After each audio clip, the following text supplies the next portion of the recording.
हे everyone, अस्सलाम वालेकुम। Welcome to my YouTube channel Areej Fatima. तो आज की वीडियो का टॉपिक जो है वो बहुत ज़्यादा इंटरेस्टिंग है। आज हम टोमेटो केचप्स के बारे में डिस्कस करेंगे, इसका ओरिजिन डिस्कस करेंगे, क्या टोमेटो केचप जो है वो हेल्दी है और अनहेल्दी है ये डिस्कस करेंगे, और अगर अनहेल्दी है तो इसकी क्या रीज़न है और उसके ऑल्टरनेटिव्स में हम क्या यूज़ कर सकते हैं। इसके इंग्रेडिएंट्स को डिस्कस करेंगे और कुछ पाकिस्तानी ब्रांड्स को डिस्कस करेंगे जिनकी मार्केट में जो केचप्स हैं वो बहुत ज़्यादा फेमस हैं, उसकी रियलिटी को डिस्कस करेंगे।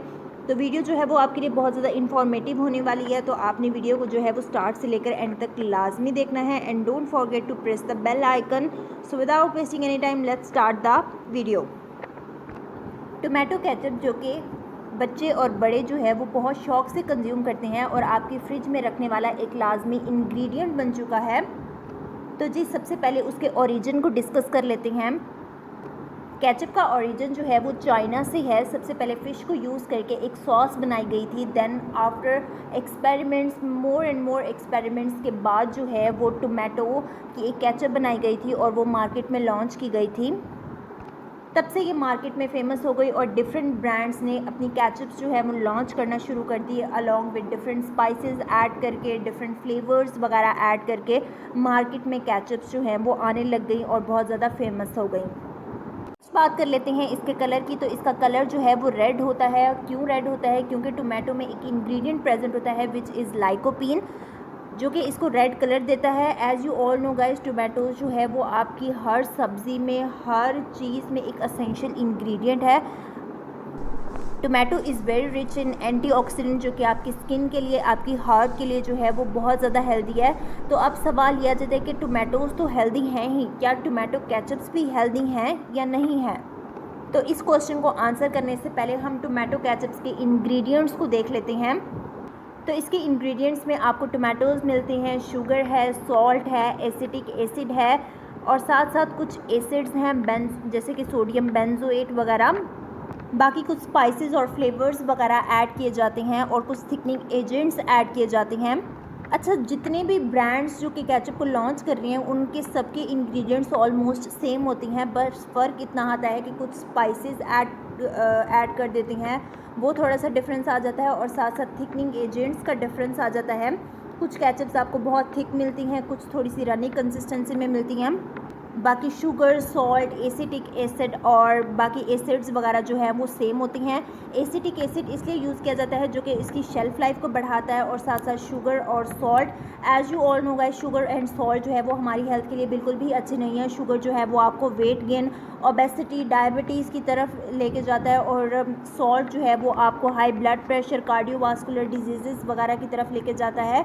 और साथ साथ सोडियम बेंजोएट ऐड किया जाता है। सोडियम बेंजोएट जब एसिटिक एसिड के साथ रिएक्ट करता है तो वो कैंसर को कॉज करता है। तो इस चीज़ से आपको अंदाज़ा हो सकता है कि अब इस बात का जवाब आपको मिल जाएगा कि केचप जो है वो आपके लिए हेल्दी हैं या अनहेल्दी हैं। एंड ऑफ कोर्स उसका जवाब ये है कि केचप जो है वो आपके लिए अनहेल्दी है।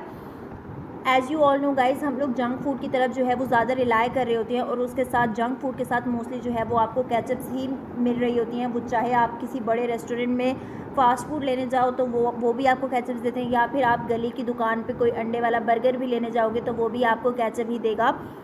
तो जहाँ हम बात करते हैं कि अपनी ईटिंग को जो है वो हेल्दी वे में शिफ्ट करने की, तो साथ साथ अपनी छोटी छोटी चीज़ें जैसे कि सॉसेस वगैरह होती है उनको भी हेल्दी वे में हम शिफ्ट करें, ताकि हम डिफरेंट डिजीज़ से जो है वो प्रिवेंट कर सकें और हेल्दी लाइफस्टाइल जो है वो अचीव कर सकें। As you all know guys, आजकल बच्चे जो है वो बहुत ज़्यादा एडिक्ट हो चुके हैं केचप की। इवन उनको अगर सुबह पराठा भी खा रहे हैं तो उनको उसके साथ भी केचप चाहिए। वो बर्गर या सैंडविचेस खा रहे हैं तो उनके साथ भी उनको केचप चाहिए। तो बच्चों में अगर केचप जो है वो ज़्यादा कंज्यूम करवाएंगे तो वो उससे जो है वो डाइजेस्टिव प्रॉब्लम्स क्रिएट कर सकता है, उनकी इम्यूनिटी को जो है वो वीक कर सकता है। तो केचप जो है वो बहुत एक अनहेल्दी सोर्स है। अच्छा जी, अब क्वेश्चन ये आ जाता है कि अगर केचप जो है वो अनहेल्दी है तो फिर हम उसके ऑल्टरनेटिव में क्या चीज़ यूज़ कर सकते हैं। तो इसका आंसर है जी, केचप के ऑल्टरनेटिव में आप नेचुरल इंग्रेडिएंट्स को यूज़ करके उसकी चटनी बना सकते हो, और उसके साथ जो है वो अपनी चीज़ें जो है वो कंज्यूम कर सकते हो। अब हेल्दी ऑल्टरनेटिव्स में आप मिंट यानी कि पुदीना की चटनी बना सकते हो, कोरिएंडर धनिया की चटनी बना सकते हो, इमली की चटनी बना सकते हो, गार्लिक एंड जिंजर की एक पेस्ट बनाकर जो है वो यूज़ कर सकते हो एज आ चटनी के तौर पर या फिर स्पाइस के तौर पर। जो कि आपके फूड के फ्लेवर को जो है वो एनहांस करेगा और आपको अनहेल्दी जो सोर्स है उससे भी कि शिफ्ट होकर आप एक हेल्दी सोर्स की तरफ जो है वो चले जाओगे। नेक्स्ट हम कुछ पाकिस्तानी ब्रांड्स की बात कर लेते हैं जो कि केचप प्रोड्यूस कर रही होती हैं और जिनकी केचप जो है वो ऑलमोस्ट हर घर में यूज़ हो रही होती है। उनमें कुछ ब्रांड्स हैं जी, शंग्रीला, नॉर है, नेशनल है। As you all know guys, जब कोविड का टाइम था और फास्ट फूड चेन जो है वो ऑलमोस्ट क्लोज़ हो गई थी, तो लोगों ने जो है वो घरों में चीज़ें बनाना शुरू कर दी थी, तब इनकी सेल जो है वो बहुत ज़्यादा बढ़ गई थी। But now it's time to shift towards healthy eating. आप लोग नेचुरल इंग्रेडिएंट्स को यूज़ करके उसकी चटनी, उसकी सॉस बनाकर यूज़ करो ताकि हेल्दी ईटिंग की तरफ शिफ्ट हो सको और केचप को यूज़ कम से कम करो। आई वुड हाईली रिकमेंड कि अगर आप मार्केट से कोई भी प्रोडक्ट बाय करते हो, नॉट ओनली जस्ट केचप्स, कोई भी प्रोडक्ट बाय करते हो तो आप उसकी लेबल जो है वो लाजमी पढ़ा करो और ऐसे इंग्रेडिएंट चूज़ किया करो जिसमें शुगर और सॉल्ट जो है वो कम से कम हो। As you all know guys, sugar and salt जो है वो हमारे लिए बहुत बहुत ज़्यादा अनहेल्दी हैं। ये हमें डिफरेंट डिजीज़ की तरफ लेकर जाती हैं, तो इसलिए कोशिश किया करें कि ऐसे इंग्रेडिएंट, ऐसी चीज़ें बाय किया करें जिसमें शुगर, सॉल्ट और प्रिजर्वेटिव्स जो है वो कम से कम हो और कोशिश किया करो कि नेचुरल चीज़ों की तरफ जो है वो ज़्यादा रिलाई करो। आप लोग केचप के ऑल्टरनेटिव्स में अगर ये चटनियाँ यूज़ करते हो तो आप इसको 1 मंथ तक फ्रिज में स्टोर करके भी यूज़ कर सकते हो। तो इस तरह ये जो है ये टाइम कंज्यूमिंग भी नहीं होगा और एक हेल्दी सोर्स भी होगा। तो ये थी जी आज की वीडियो। उम्मीद है आप लोगों के लिए काफ़ी इन्फॉर्मेटिव रही होगी। तो अगर अच्छी लगी हो तो give this video a huge thumbs up and subscribe to my channel. Thank you so much ji. Allah हाफ़िज़।